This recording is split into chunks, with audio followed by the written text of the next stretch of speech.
Tonight, a cruise ship is the target of a terrorist attack, and MacGyver and a friend are needed to dismantle multiple bombs before it's too late. Can Sam, Mike, and Jeff do anything to save another Mac sidekick named Charlie? Find out next on Making Fun of MacGyver. It's Making Fun of MacGyver, a rib-tickling takedown of our favorite 80s adventure show, The A-Team. No, it's MacGyver. Starring Sam Jordan as the skeptic, Mike Garland as the diehard, and Jeff Hess as the scientist. Name's MacGyver.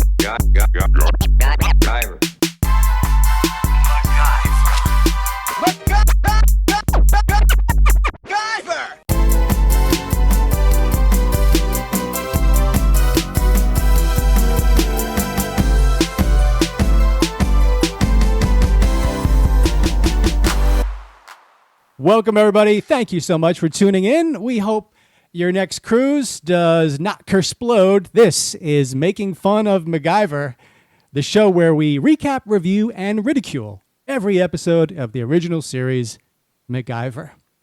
I'm Sam Jordan, your host, and as usual, I'm joined by my two fellow MacGyverites, the Foss, Mike Garland. I don't know how volleyball works. And the Forest, Jeff Hess. I went on a cruise for my honeymoon. It's funny, I think Mike is slipping into the Jeff move where you don't acknowledge the greeting and you just say something, right? Like both you guys are doing it now, and I'm fine with that. Jeff's was actually more apropos to what we're talking about here than you talking about volleyball, Mike. I went on a cruise for my second honeymoon, too. Second honeymoon? I thought you only got married once. No, I've been married twice. And you lecture me about marriage stuff. Like an American League pitcher, I am 0 for 2 batting. Whatever that means. Distinguished gentlemen of the evening, this evening, are you ready for love, exciting and new? He yes, tried. Very much. Well, good. Then come aboard. We're expecting you, and we're moments away from making fun of The MacGyver, love. Oh. Season 1, Episode 14, Countdown. But first, our opening gambit. People are still talking, guys. People are still talking about our special one-off election show. How would MacGyver vote? What are you guys hearing on the streets? Well, in the MacGyver Newsroom 24/7 Action Zone, we have heard that it's been very well received, and universally people say they would prefer to vote for MacGyver for president if given the chance. So I think it's time to start the Draft MacGyver 2024 movement right here, right now. Okay. I mean, it works for me. I got a couple of retweets on the podcast. The original Murdoch, Michael DeBar, did chime in and say, there's nothing funny about this election. Get out and vote. I mean, I hope he gave it a minute to realize we didn't totally goof and laugh ourselves through that particular episode. If you would put the level of seriousness on a scale of 1 to 10, standard seriousness is somewhere around a 3. I think we gave the election episode like a 7. Yeah, we deviated from our normal jokes. And that really is as much fun as I can have with this election is that episode right there, because otherwise it's comical how serious it is. But I don't know. What were you going to say, Jeff? We treat the show MacGyver. We treat all of our subjects with respect. That's why you should come on and guest host with us for a price. Yeah, donate to our Patreon. Right. This election episode is the kind of one-off episode we're gonna keep on doing, but eventually rope off for patrons on our Patreon page. Check it out. It's Making Fun of MacGyver at Patreon. We got 3 levels. Paperclip level. For $5 a month, that gets you early access to the episodes and a shout out at the end of every episode. If you want to shout out a business, your own podcast, just your name, whatever you want, we'll do it, and you'll get early access to our episodes. That's just $5 a month. $10 a month, though, here's where things get good. You get those 2 perks plus bonus episodes like this election episode we'll be doing in the future. It'll just be for our patrons. Early access to the episodes, patron shout out, and then you want to go to the Swiss Army knife, Max tool of choice, $20 a month, but you can guest host with us once every Mac season. So that's like 7 seasons, all that other stuff. good stuff. So check us out, Making Fun of MacGyver at Patreon. We also have an email address, makingfunofmacgyver@gmail.com. We're on Facebook, Twitter, YouTube, and the telephone, I think. Mike, what's your number again? 717-422-7910. There you go. You know what? The hell with it. It really proves how many listeners we have if someone actually calls or texts me. Although I would prefer you just text me because it's easier for me to ignore or engage. I said this in the beginning, like, I consider ourselves friends to whoever is listening, and not the way like other podcasts, but hey, welcome friends. And like, no, if you want to be our MacGyver buddy, like, do it. We're here for you. Even if you don't want to throw something in the tip jar, even if you don't want to throw in $5 a month, that's fine. We're your friends, man. Hang out with us and come chat with us. Yeah, I mean, I might not friend you on Facebook, but I'd have a text-based relationship with you. I could do that. And if you don't speak English, MacGyver will teach you English, and you can hang out with us. Guys, we're getting close to this recap, but first, some viewer mail.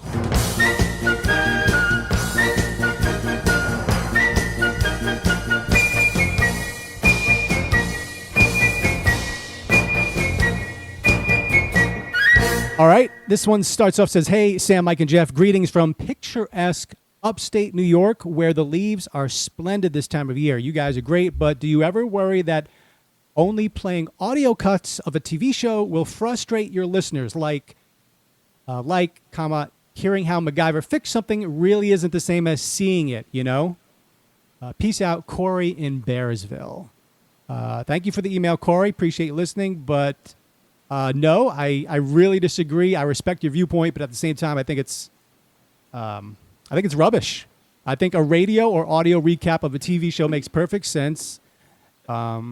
I think you guys agree. In fact, but I'll prove it to you. Like, it doesn't just work with MacGyver. I think oral descriptions of visual items really works great with anything. So hang on, guys. Look, I got something here. I'm going to show this to you guys, all right? But this is, I've got these, can you see this? I've got these MacGyver-related inspired paper mache sculptures I've been working on. Let me show you. Here's the first one. What do you guys think? Take a look at that. You like that? It's not bad. Yeah. Hey, it's pretty good. So on this one here, see, I wanted to put the Swiss Army knife like here, like see right here, instead of over here. Do you think that was the right move? Maybe over here could have, maybe near up there. In this spot right here. Yeah, right there. Okay. All right. Now in this one, I used a lot of household objects. Look at this right here. You believe this? You can believe I found a use for this? How did you get that in there? A lot of work. That's and you know, Trumbo didn't have one of those in that episode, but I gave him one anyway. And on this last one, look at this last one. Look at this. Oh man, Jeff, that's hard to describe. It's impossible to describe. I would say impossible. I don't believe what I'm seeing. But those are pretty good, right? I'm going to keep working on them and paint them at some point. But yeah, my MacGyver-inspired paper mache. So yeah, Corey, thanks for writing in, but I'm pretty sure you can clearly see how I proved you're full of shit. So thanks. What part of upstate New York is Corey in? Bearsville. Okay, so I was in, where the hell was I? I was in Buffalo and Orchard Park and Niagara Falls, New York last week. Oh. You want to visually describe the fall foliage? Like, just tell me, give 10 seconds of the leaves. It was amazing. There was orange and yellow and red and some dead brown, but it was really, really picturesque. It was the kind of fall foliage that you would just want to just sit back and look at No. The kind of fall foliage you would want to sit back and listen to someone describe. Up on that tree is a red leaf. It's part of an oak tree. Happy little trees. Oh, now it fell. And there it goes. Floating down, left, right. Oh, shit, now it's in the water. It's going to go over the falls. Nothing like the Masters. Hello, friends. Gentlemen, let me take you back right now to Sunday, February 5th, 1986. The number one film of the country is Down and Out in Beverly Hills. And when I saw that title, I was like, oh, yeah, I know that. And then I watched the trailer. I was like, Barely remember that. Starring Nick Nolte, Bette Midler, and Richard Dreyfuss. It's about a rich but dysfunctional couple who save the life of a suicidal homeless man. Sounds like a recipe for laughs to me. Here's the trailer. See what happens when a dirty bum meets the filthy rich. Barbara, is that the new pool man? Hey! Call 911! Call 911! Call 911! So I've never saw this. The trailer looks terrible. It's so outdated. But Mike, you remember this movie? I do remember the movie. I watched it as a kid, but seeing Nick Nolte in this role, it really reminded me that the man was literally built to play an alcoholic-looking homeless man. Like, he's just perfect for that. But I remember Nick Nolte-ing. I mean, if you think about his character in A Walk in the Woods with Robert Redford, or his character in Tropic Thunder, I mean that's that. I mean, he was a good, decent, like, straight actor in 48 Hours and Another 48 Hours, but really his wheelhouse is homeless drunken man. He did some other things. He was the father of Bruce Banner in the first Ang Lee's Hulk in 2003, which a lot of people don't like. I actually like it. I'm sorry, but Nick Nolte's 20 minutes in that movie were pretty rough. He was That's also the one in where Cape the Hulk Fear. like hulks up mid-fight, right? I don't remember. What's his name? And he's big Eric and green, Bana. and it was Eric Bana. Yeah, Eric I thought Bana, it was yeah. good too, but I know that's not people don't like it. No, yeah, people don't like it. And then he was the father in Cape Fear, which is like one of my all-time favorite movies, the remake of Cape Fear, and he was good there. But yeah, that mugshot of Nick Nolte from a DUI arrest in the 90s or early 2000s, that is exactly what he looks like in Down and Out in Beverly Hills. Same thing, pretty much. Well, and he was in some other movie I just saw, Oh, Angel Has Fallen. He was the dad in that movie. So that disgruntled old, he was Gerard Butler's dad in that particular movie. And he's got a son who looks just like him. Oh yeah? Yeah. Jake Nolte. He's in a lot of stuff. You can't miss him. He looks like a young Nick Nolte. Okay. Now, does Jake Nolte look like Nick Nolte, like Jake Busey looks like Gary Busey? Oh, that's who I'm thinking of. I got my people Yeah, I was mixed gonna up. say. No, I got it mixed up. There we go. Okay, I was thinking about Jake Busey Okay. and Gary Busey. Can we get on with the MacGyver stuff instead of 80s? No, this is way more fun. stars? And by the Almost way, there. by the way, when Sam told me earlier today that Down and Out in Beverly Hills was that #1 movie, I said, I think the dog's name was Mike. And I just looked it up. And by damned, I was right. The stunt dog in that movie's name was Mike. See, Jeff is the youngest, so this doesn't mean as much, but as the seasons go on, he will enjoy this more because he'll be remembering more of this crap. But now he's like, what are you guys talking about? I'm done talking about 1986 crap. Keep moving on. We're almost there, Jeff, but it's time to tell you that the #1 song in the country No. for the 4th week in a row is That's What Friends Are For by Dionne Warwick, Elton John, Gladys Knight, and Stevie Wonder, and Mike Garland. Take it away. That's what friends are for. Good times and bad times. I'll be on your side forevermore. That's what friends are And that's how they for. sounded after 15 years of singing that song. God, not again. And on Yeah, 8 you know, o'clock- what? I'm over it. Like, can we just loop some shit from weeks past? I'm That's not going to get any fine. better singing this song. I sense the group despair, but I do recall a few weeks ago you saying the next time, if it was still #1, you would actually sing the entire song. We'll save that. Let's save that for the year 1 wrap up, like a 3-minute song. Fine. The greatest All right. hits of Mike Garland. Don't forget, folks, you're listening to that, making fun of MacGyver.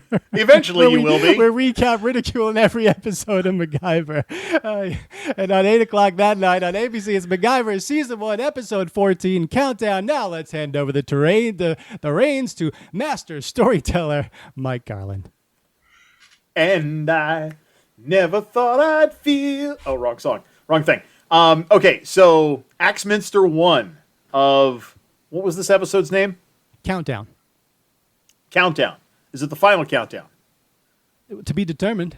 All right, so we open with a wide shot of a cruise ship, and the graphic on the screen tells us we're in the North Pacific. The graphic also gives some coordinates on the screen, and I Googled those coordinates, and it doesn't Wait, seem... I already did it. I already did Okay. Well, I was going to say I don't think it took me anywhere, but was I right? it takes you east of Japan.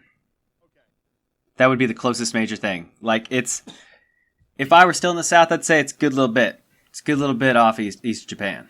There was some sort of image on the screen where the boat looked like it was kind of northeast of Japan. So even though those particular coordinates didn't drop a dot in the middle of the ocean on Google, it kind of took me in the same spot. So we get a young woman that walks into the ship's control center, and she rips a piece of paper off the printer, and like a dot matrix printer, and we see a bomb with a timer countdown and some C4 dynamite. And Jeff, I know you're a big fan on MacGyver of things that have countdowns, but she's sharing this weather report with the captain, and she makes a bit of a joke about how they should probably avoid the what they call it, a cyclone in this particular episode. Take a look at what our eye in the sky has to say. What are they calling her?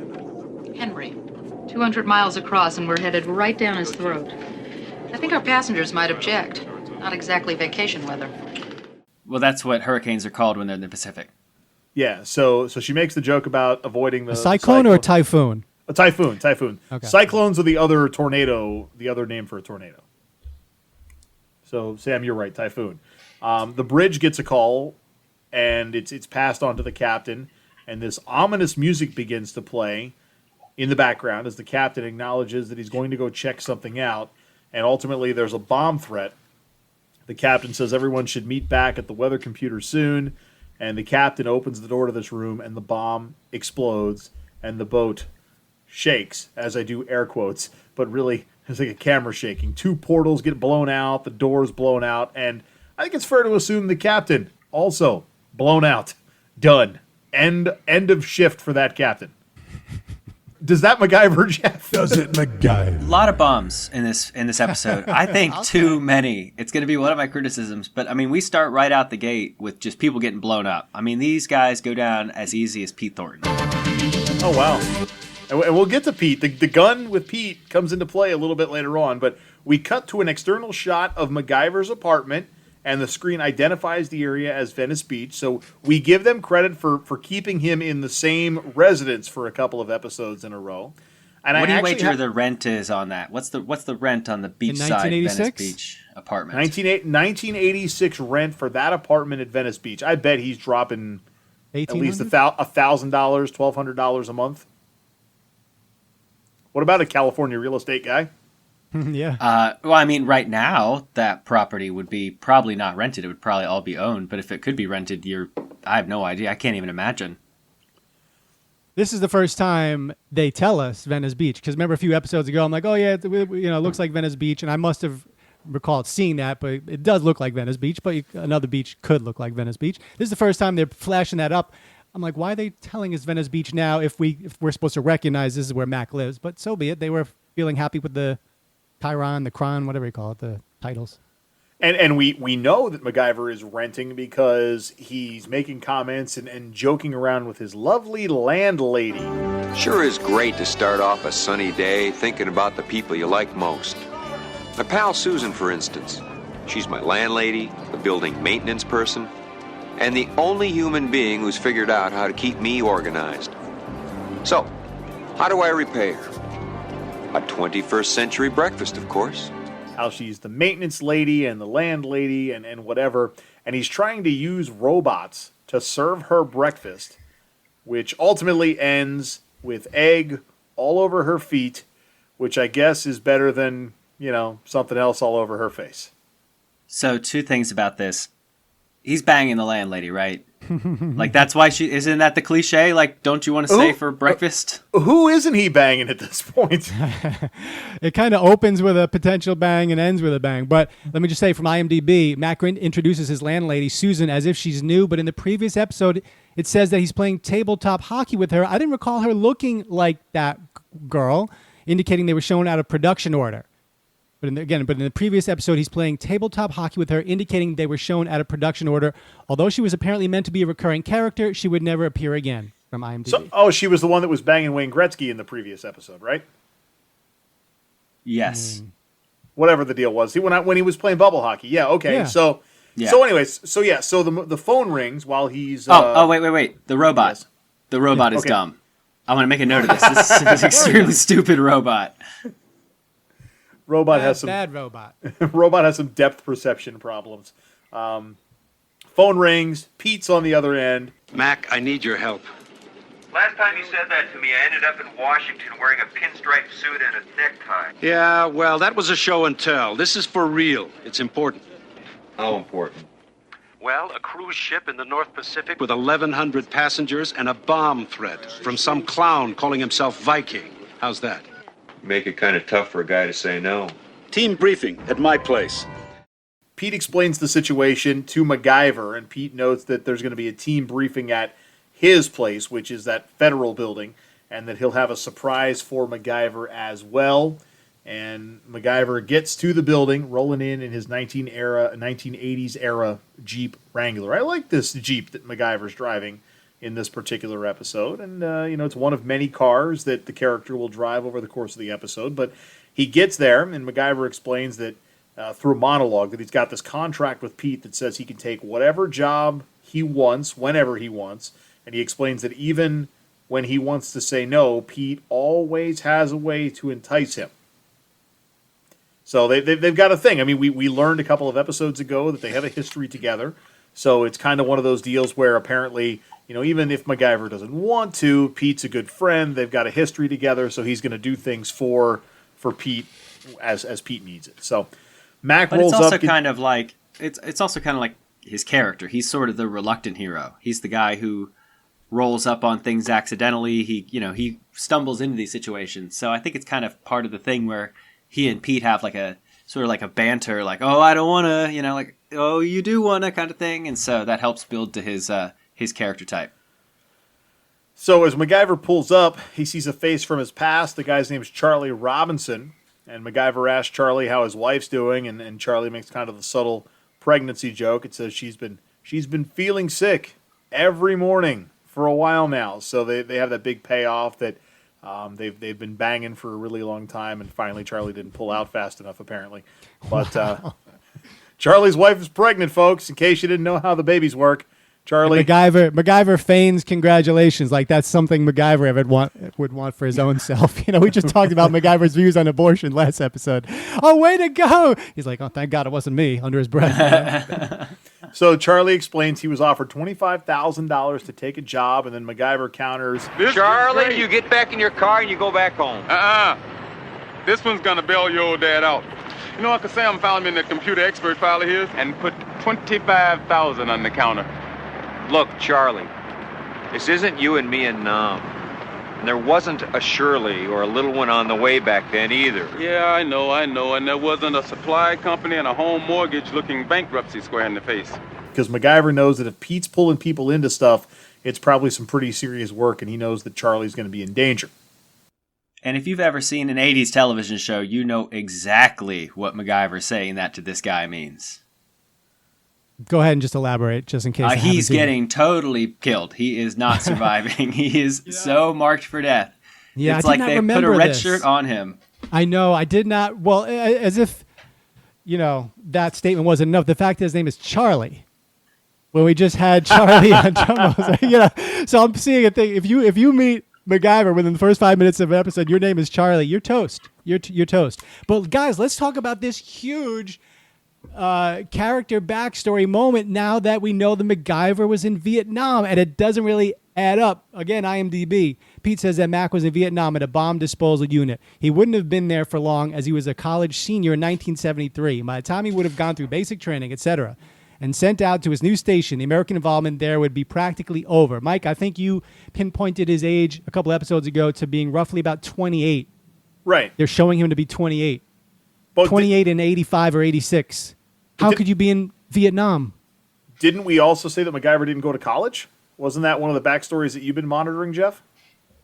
MacGyver said he did not go to college. Oh, that's right. He didn't go to college. Well, this but he is was going IMDb to saying take he went to college. He's taking a job on an oil facility somewhere. Well, has he said he went to college, or am I just reading this thing from IMDb? And no, in the last, the one where his the girl blew up like immediately. Poor, she might have been named Charlie too.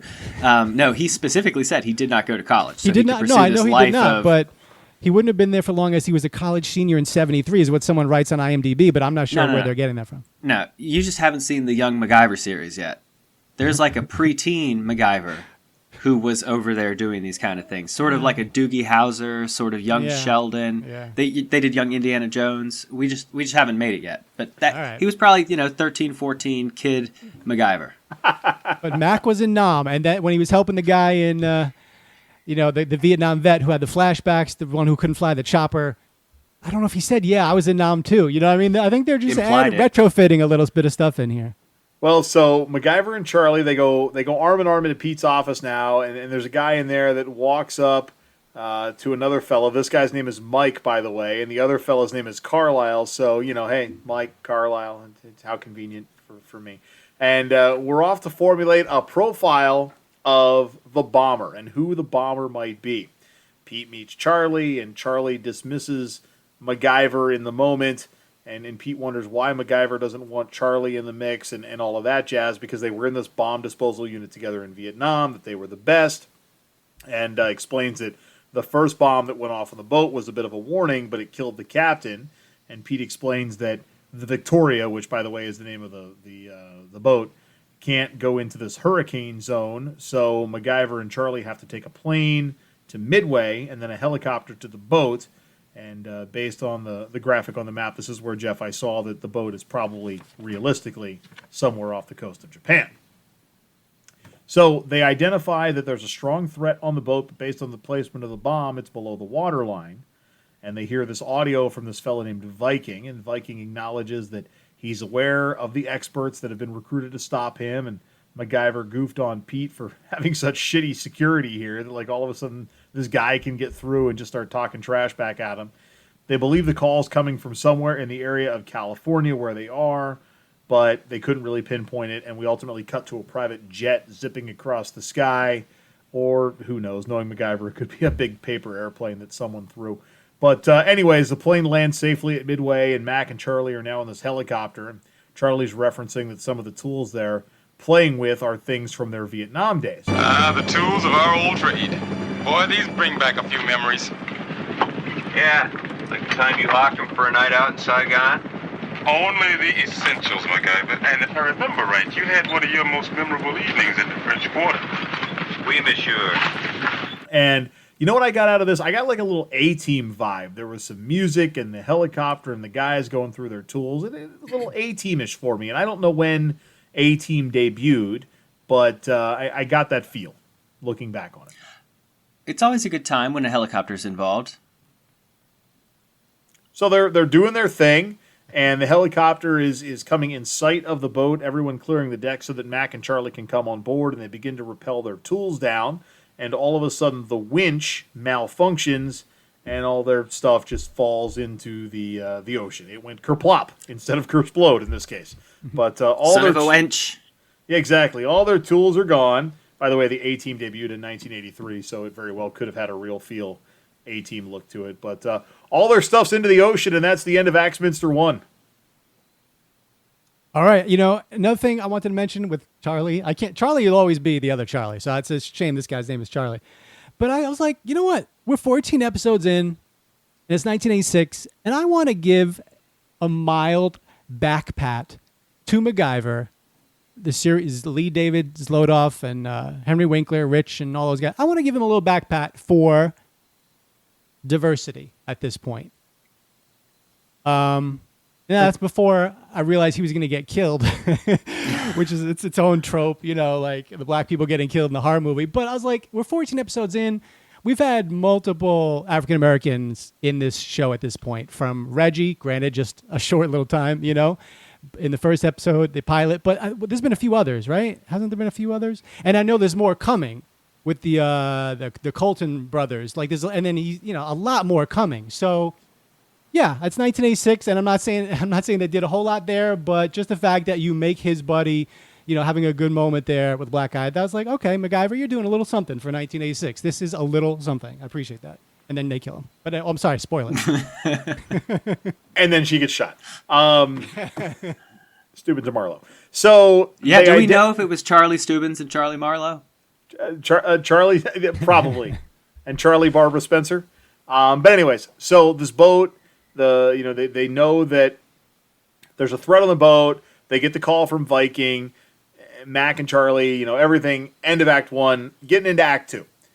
So now there's no way for MacGyver and Charlie to get out of the helicopter because not only have their tools fallen into the ocean, but the winch is broken. So they take apart this cargo net and use it as a rappelling line. What do you say, Jeff? Does it, MacGyver? They've got the cargo net, and I guess they took it apart and took what would have been the cargo netting into one long rope. Well, they made rope. And so does it, MacGyver? I was prepared for this because I had this same thought. Actually, you can rappel with just rope, or they had rope and carabiners, so even with that, it's even easier. But let's say you were just using rope. There are 2 methods of rappelling with just rope.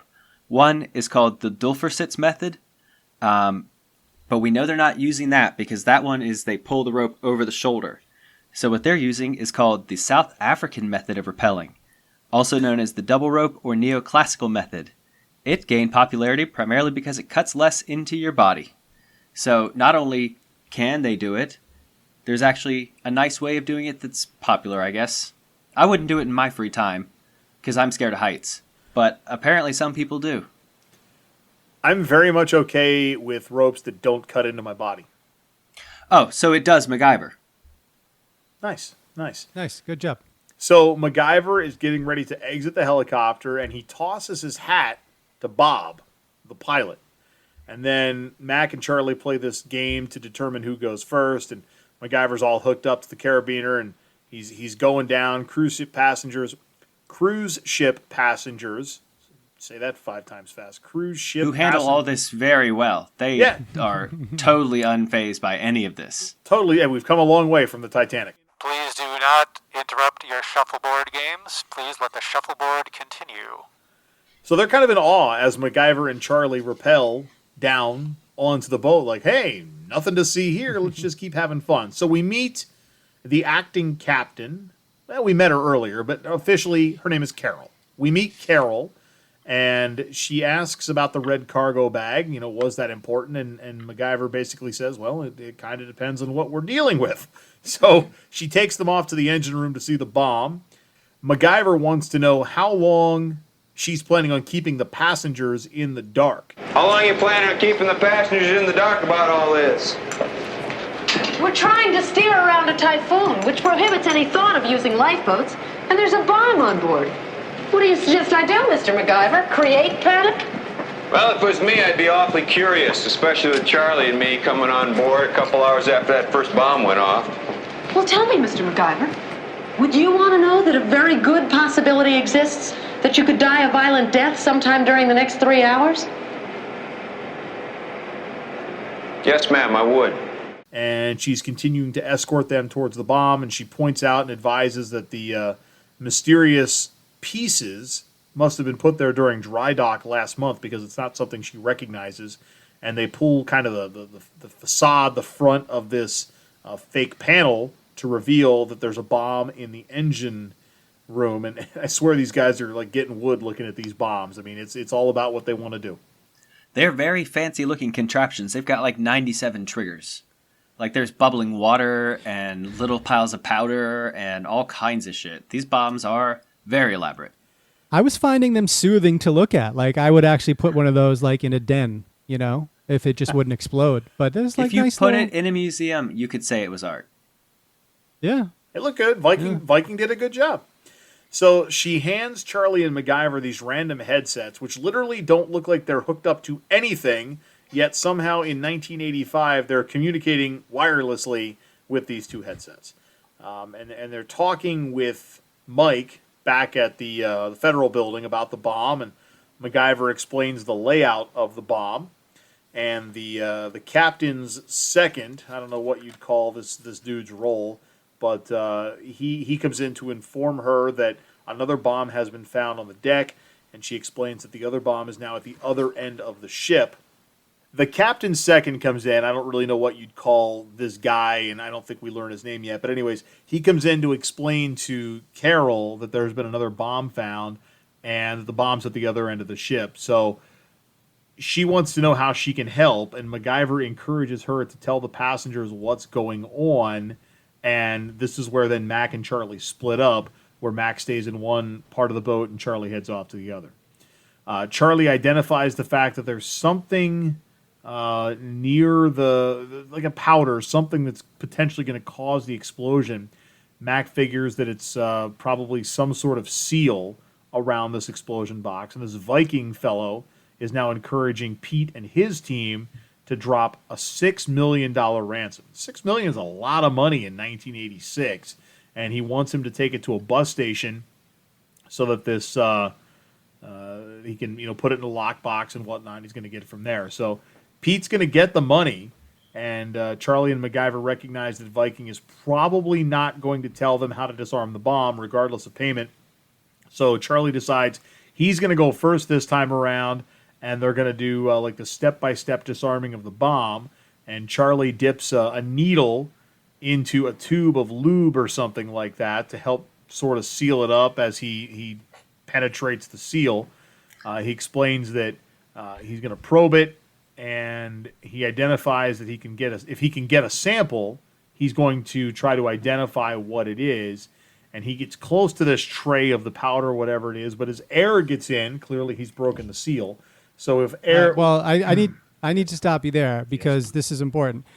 Because I don't know about you guys, but I've had this experience with something similar where, you penetrate the seal, right, and there's suction there, and there's this nice and slow movement, but then you pull out of the seal a little bit, and then air kind of gets in.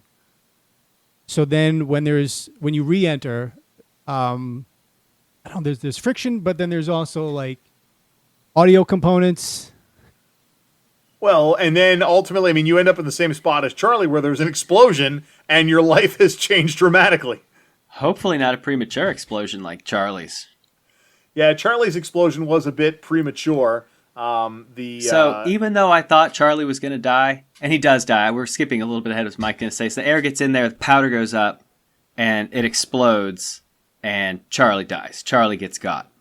Yeah, Charlie's gone. Second Charlie in 14 episodes. Done. So why isn't the boat sinking? I don't know.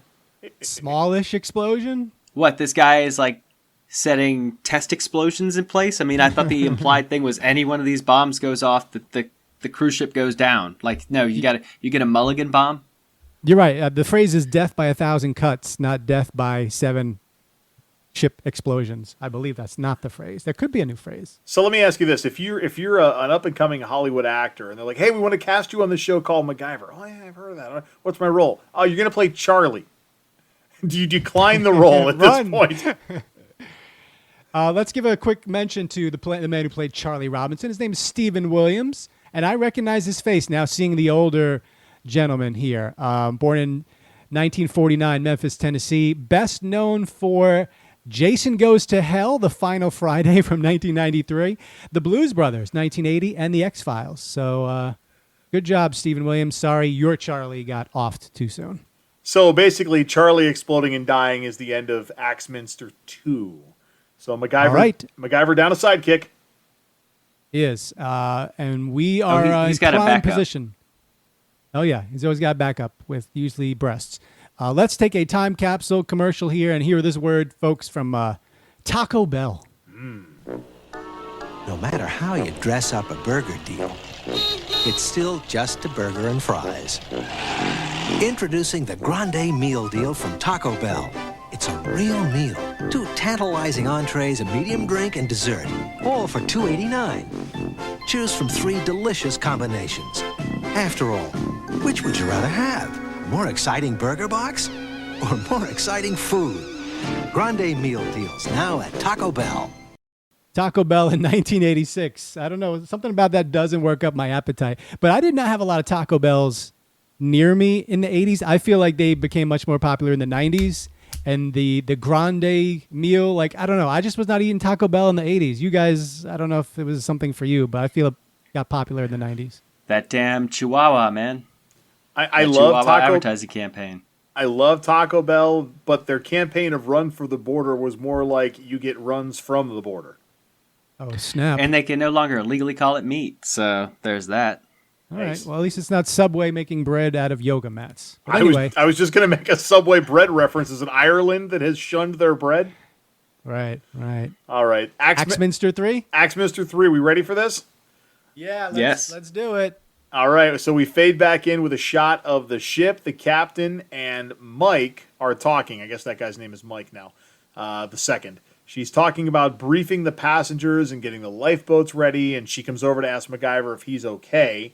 And MacGyver goes into this kind of sad, mopey monologue about he and Charlie's bomb defusing background. Charlie and I busted 51 bombs together in Vietnam. My God. Charlie used to put a little scratch in the wall above our bunks every time we get back from doing one. We used to tell anyone who would listen that we were going for the record. The day we shipped out, he counted them, 51. Then he laughed, just laughed. I'm sorry. MacGyver explains that he's going to fill the vacuum with something else and asks Mike to get some neon signs. And they know that there's multiple bombs, and he said he needs a new partner. And Carol says she's willing to help. And Mike really says, no, Carol, you've got to reconsider those passengers. But Carol, as the captain of the ship, feels she's obligated and kind of puts her foot down. And MacGyver says he'll be happy to have her as long as she's willing to take orders instead of giving them. And she is off to find the neon signs. And ultimately, MacGyver kind of dismisses Mike here, like, all right, that'll be all, Mike. And he just sort of walks away and comes back with the neon stuff. So we end up now at this bus depot, which is where Viking wanted the $6 million to be dropped. And they're placing the money in locker 324. And the two cops, total 80s cops, total 80s TV cops at this point, They get their little mics on to the microphones to communicate. One of the guys was cuffed to the briefcase of money, and they're kind of goofing back and forth over who's going to carry the money because the one guy says, hey, I've never touched $6 million. Donahue, by the way, is this other guy that's working with Pete back in the federal building, and he's there as well, and he gets the heads up that the money's coming. And they're kind of teasing tension between the cops. Like, I think at this point you see the cops, you see Donahue, and they're sort of teasing tension and trying to suggest some plot twists with these guys. Donahue and the money get dropped. Well, Donahue doesn't get dropped. That'd be weird. But Donahue and the cop with the money, they work together to drop the money, and they walk out, and they're waiting for the money to be picked up. They've got the whole place staked out, et cetera, but they don't see anything. And we get back to the ship now, and MacGyver and Carol are on the comms now. Pete's listening in, and MacGyver's giving her directions on how to rig the neon as a means to fill this vacuum. I guess they had something that was maybe going to cut glass, so they're shaving it down a little bit, and they ultimately kind of pop the top off there, and they each get the tops off. They've got these little plugs to fill, and MacGyver explains how they're going to work the tube through the seal, and they're going to finally, they're going to pop off the top there. And this is where the captain, Carol, finally says, hey, given the circumstances, why don't you call me Carol? And this is where MacGyver finally starts to ease that tube in, Sam. Just the tip, then full shaft, and he's in. Before you break the tube, make sure you got the cork handy to plug it so the gas doesn't escape. One step at a time, right? Right. I'm almost through. I want to do one of these an episode, not two. So how dare you make a sexual innuendo reference right there, Mike Garland? Somehow it's my fault now. Anyways, he pops off. There's a bunch going on here. Do you want to finish the setup, or do you want the Does It MacGyvers?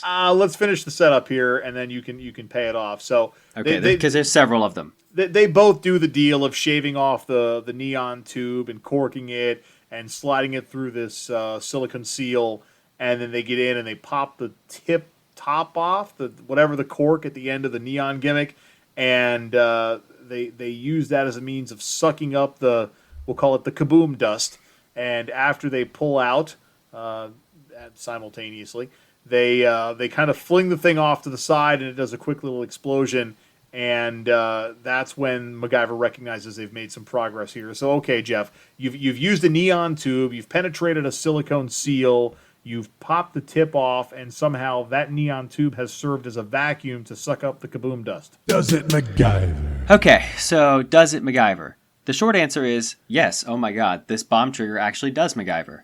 So MacGyver says it, but what's in that little, what you're calling kaboom dust, is phosphorus. And when phosphorus interacts with air, it explodes like that.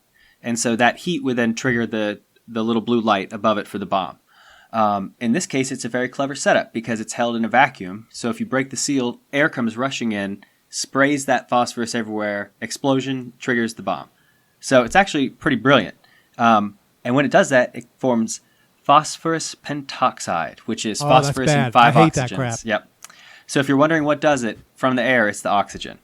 Also, it's very dangerous stuff. And there's something called phossy jaw that people used to get.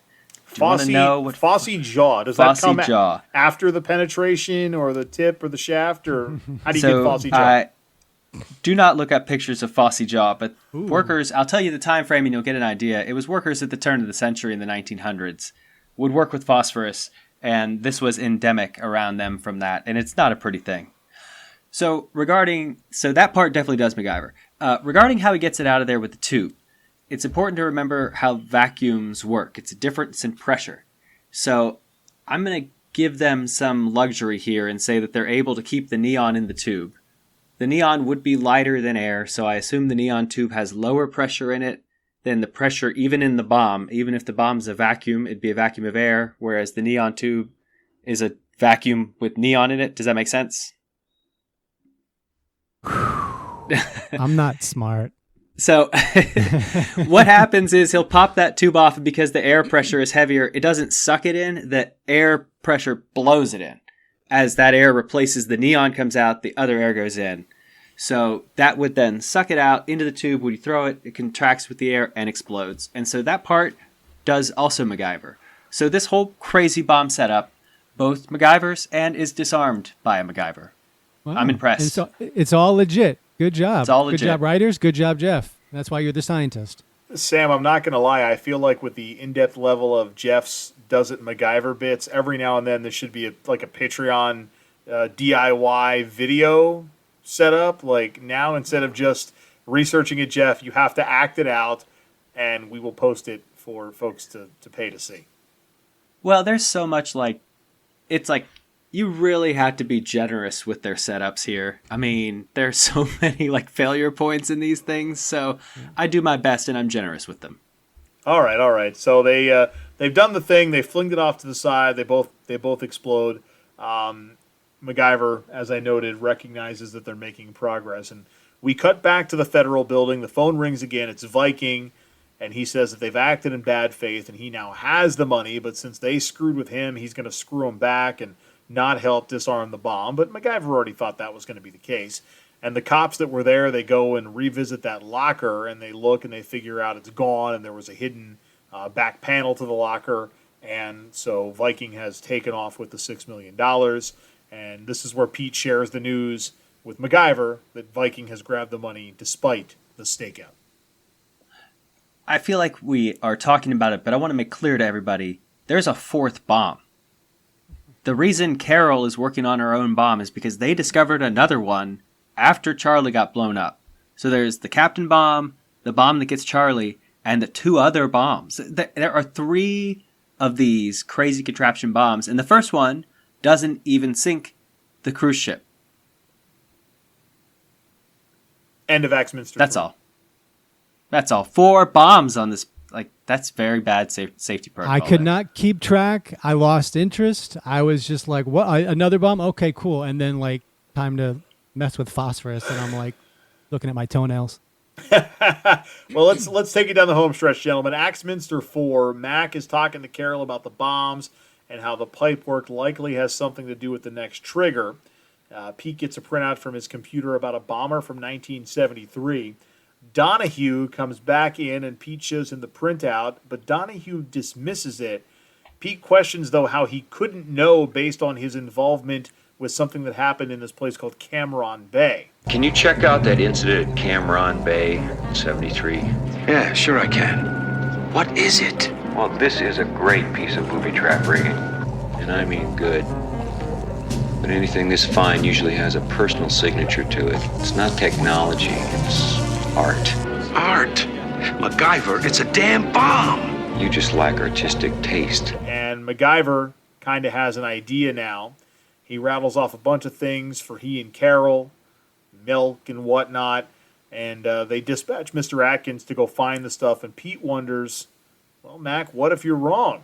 MacGyver says, well, back to the old drawing board, although I feel like if MacGyver was wrong, he might actually explode. Mac, talking Carol through all these difficult tasks, the defusing of the bomb and whatnot, and he explains what they're doing. He identifies that one of the liquids is acid, and says that, yes, exactly, acid. And she and Mac are on pace, kind of one tube after the other, popping the top. And actually in this scene, I believe do you see a shot that's also in the opening credit sequence of the top of the tube being popped off? I think that's in the opening title sequence. Oh, maybe, yeah. So anyways, they're talking about the liquids and whatnot, and each one of them, one by one, are popping the tops off the tubes, and they have all four of them exposed in each of their respective bombs, and they're starting to mix in the chemicals. And the camera keeps cutting between Pete and Donahue as they listen in. Carol asks the bridge to seal off the doors, and MacGyver reaches out to Donahue for some feedback. Mac drops something about golf to Pete, and this ultimately causes Pete to walk off and make a direct call, because MacGyver's starting to get suspicious based on the things he's hearing and maybe some misdirection from this Donahue guy who is supposedly the expert. I think we need this, guys, as friends. If any of us is ever in a dangerous situation and we need to subtly have the other person go to another phone line and call us, I'll just say, like, me and you are going to hit the golf course soon, right, Mike or Jeff, right? Because I don't play much golf. It would be extremely strange for you to hear me suggest going to golf. So yes, if you hear me say that, something has gone very wrong. Or for Jeff, it would be like your wife, or do something. For Jeff, it would be like, "Hey, Mike, I can't wait to go to that Penn State game with you." Like that would be the trigger phrase from Jeff. Well, the kid. Yeah, meet me at church on Sunday. We could all say things that we would like scratch our head about with the other person. The question is, once we scratch our heads, do we then alert someone or contact you in some other way to say, hey, what's going on there? Why did you mention that? I don't know. That's what we need. We need to come up with one. We got time, though. And so this is where all that MacGyver lore we were talking about earlier comes into play, which is they're talking about disposing of bombs in Vietnam, and that's why this... So it's both MacGyver lore and, like, weird young MacGyver episodes that haven't been filmed yet. So MacGyver transitions over to draining these tubes out, and the liquid's out, the pulsing sensor goes out as well, and everybody starts to celebrate, but Pete gets some query back that he had looked up, and they both talk, MacGyver and Pete do, and they recognize that Donahue is Viking. And even though the sensor had gone out, it's back. They lift a lid, and they find this electrical element still powering the particular bomb, 2 fuses, a yellow and blue one. And Mac says one cord cuts the circuit, the other one ultimately detonates it, and he reaches out to Donahue direct for feedback, really pushing Donahue to make the call. Donahue says that in the case of blue or yellow, that Mac should go with blue. So MacGyver says something like, thanks, Donahue, I'm taking the yellow. Carol, grab the yellow, and yellow turns the bomb off. Donahue's all pissed off. Pete pulls out that gun, and Donahue's busted and apprehended, and Mac asks Carol how she's doing. Gives her, MacGyver kisses his little yellow thingy there, and that's that. And the episode kind of ends with Mac and Carol standing on the boat deck, and she's sort of flirting with him a little bit. Your chopper will be here in an hour. Do you have to go? Well, I can recommend the cruise. Gourmet cuisine, sports and games, dancing every night. It's a great place to relax if you've been under stress. Well, do I get to sit at the captain's table? And that is how this particular episode of MacGyver painfully comes to an end. Did you guys think he was going to choose the blue or the yellow? Did you think he was going to choose the opposite of what Donahue says? I thought he was going to trust him. I thought he was going to do the blue. Right. It looked to me like Donahue had repented in a way. Right. And was telling the truth. MacGyver being surprisingly, cynical there. Yeah. We moved past it a little quickly, but the whole acid vial, and they put oven cleaner and milk in there to neutralize it. Both oven cleaner and milk are very base. They're alkaline, so they would neutralize the acid. So that does MacGyver. Okay. Let's rate countdown. Name's MacGyver. All right, I'll go first because I don't need to be influenced, as sometimes I do. Didn't love this episode at all. Not that there's a lot to make fun of. Just wasn't enjoying it. I can't deal with prolonged MacGyvering. That's, I think, what I'm learning here. It is what partially makes the show great, but I don't want to watch him mess around with test tubes for 15 minutes an episode, which is what this felt like. So I didn't enjoy it. But it's not poorly made, and there was some tension. I like the plot twists. And according to IMDb, the episode follows the plot line of the 1974 film Juggernaut, which itself was based on a real-life incident involving the Cunard liner Queen Elizabeth II. So again, they're borrowing from movies, borrowing from real life. Can't give credit on a good, plot, but it just wasn't pulled off. Yeah, it wasn't enticing to me. It was boring. Too many bombs, too many test tubes. I got a 3. Ooh, wow. Disagree. Love the prolonged MacGyvering. Actually enjoy quite a lot that the traps are complicated and interesting, and he has to use his brain in ways that isn't just like throw bags of snakes at people. So that part doesn't turn me off as much as it turned you off.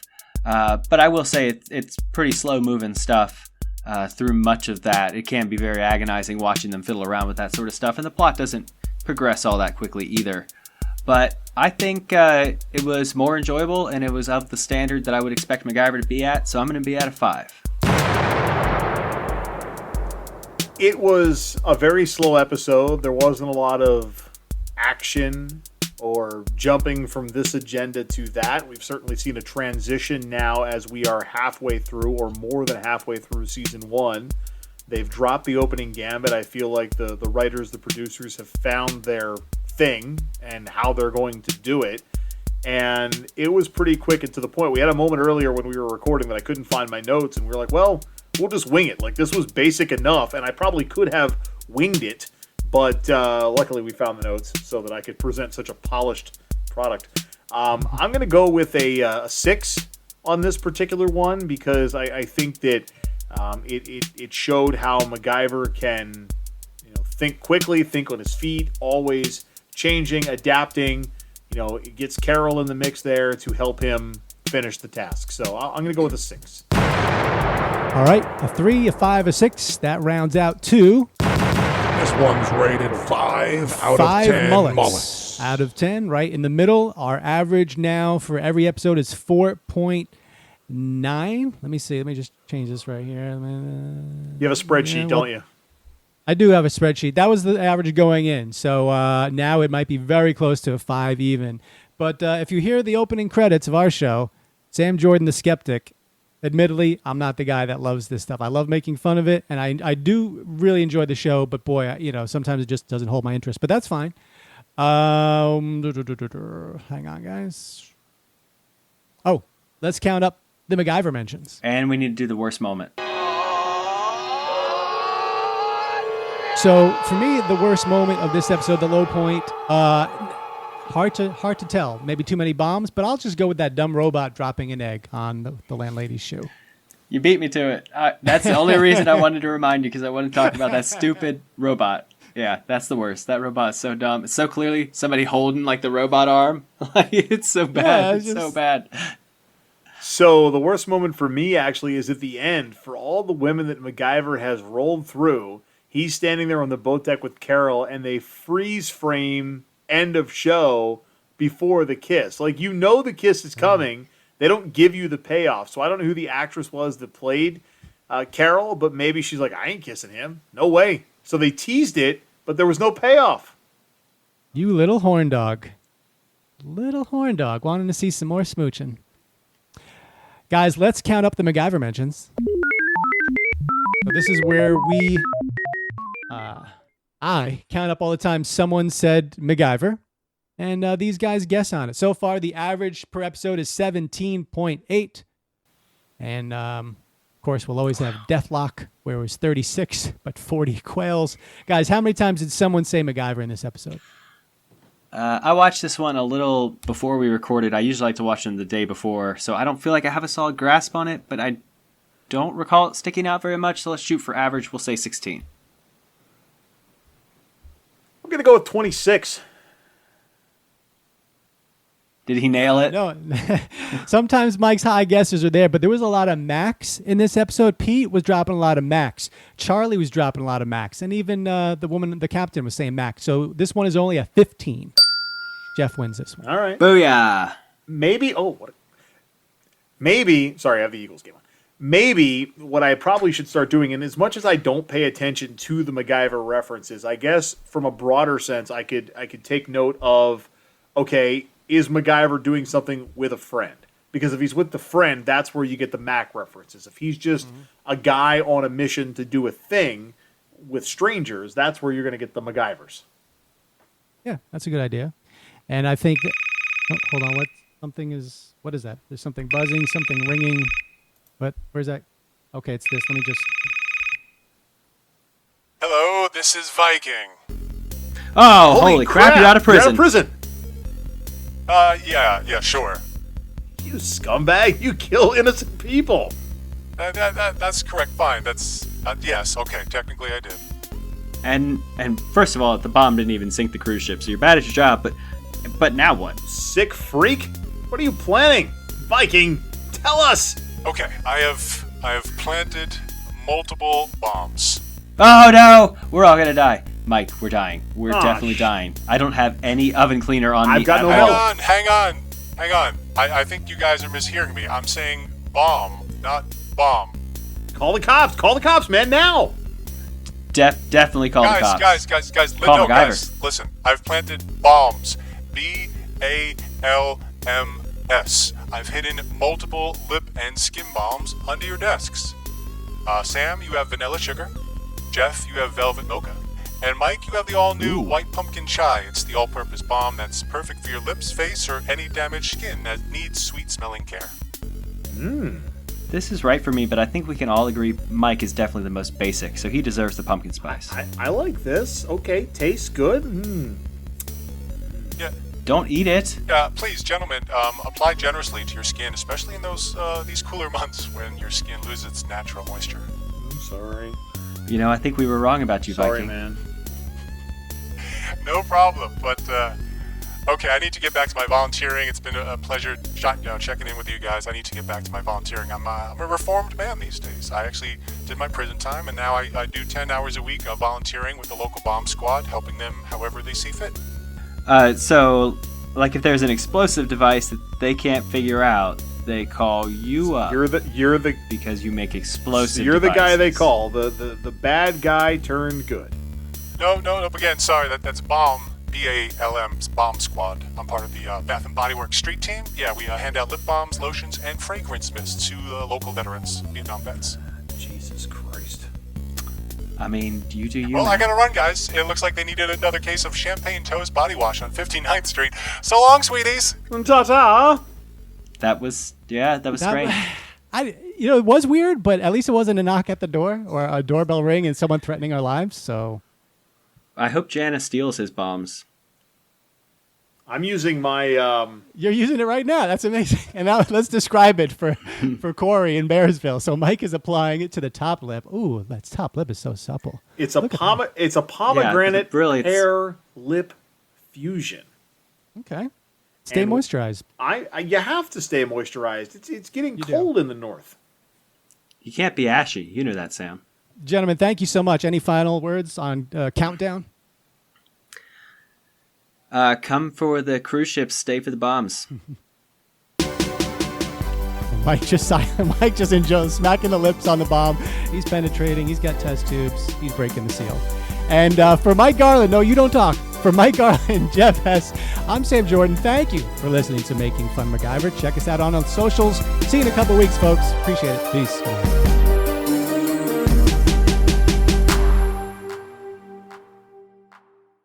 Do I get to sit at the captain's table?